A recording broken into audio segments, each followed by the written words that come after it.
Part 1. Opening Plenaries. Chapter 1. An Ancient Message Through Modern Means to a Postmodern Mind. By Ravi Zacharias. In April 1981, Daniel Yankelovich, a social analyst, wrote a very insightful article in Psychology Today. His principal thrust was to analyze how Americans were thinking about life and where we were headed should such ideas go uncriticized. It was a warning to the West. In his opening remarks, he defined the role and the imperative of culture. Quoting sociologist Daniel Bell, he said, "Culture is the effort to provide a coherent set of answers to the existentialist situations that confront all human beings in the passage of their lives." To define culture even in these terms may well be outdated now. Some months ago, I was lecturing at one of the universities in the country when a student stormed up to the microphone and bellowed, "Who told you culture is a search for coherence? Where do you get that idea from? This idea of coherence is a Western idea." I replied by reminding her that all I had done in that instance was to present a sociologist's definition that culture sought coherence. "Ah, words, just words," she shouted back. "Let me ask you this then," I pleaded. "Do you want my answer to be coherent?" Some laughter rippled through the auditorium. She herself was stymied for a few moments. "But that's language, isn't it?" she retorted. I asked her if language has anything to do with reality. Must words not point to a referent? If you are seeking an answer that must be coherent, but culture itself does not have to be, from whence do you get this disjunction? One could sense the turmoil within her. Indeed, later on I was told that this individual was a rather outspoken person whose lifestyle was radically aberrant from the normal.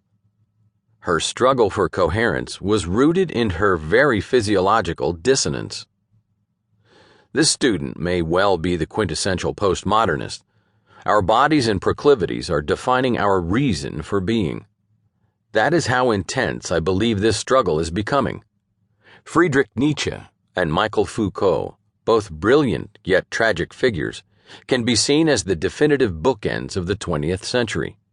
Foucault, of course, was a leading French intellectual who, owing to a very promiscuous life, died of AIDS at the age of 58. He was a lover of the writings of Nietzsche, who, ironically, had died at age 54 in the wake of his pitiful bout with venereal disease and insanity. So even as we look for our cultural moorings and try to understand the radical shifts that have disrupted the shared meanings of the past, attempting a coherent answer becomes a prohibitive challenge. Walter Truett Anderson humorously gives us an insight into this in his book, Reality Isn't What It Used to Be. He reflects on our predicament by presenting an analogy from baseball. A pre-modern baseball umpire would have said something like this: "There's balls and there's strikes, and I call them as they are." The modernist would have said, "There's balls and there's strikes, and I call them as I see 'em." And the postmodernist umpire would say, "They ain't nothing until I call 'em." In brief, all reality is subject-dependent. The postmodernist frames reality by naming aspects at his or her whim. You and I have in some ways been so influenced by this culture that we too cannot get ourselves completely outside of it. We are locked into this postmodern mindset, or at least some elements of it.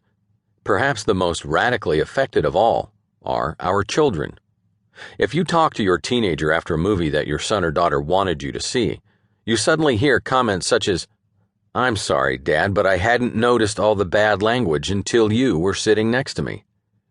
It is almost as if they live in that world, and they don't even notice it anymore until somehow someone with a counter perspective is sitting next to them. And then they mutter, "Uh-oh, I've blown this one." The disorientation is thus double-edged, both external and internal. Reality is redefined, and our own thinking is unwittingly reshaped. The Century of Change. How did we get where we are today? I perceive that 5 major shifts in this century have brought us to where we are, no doubt.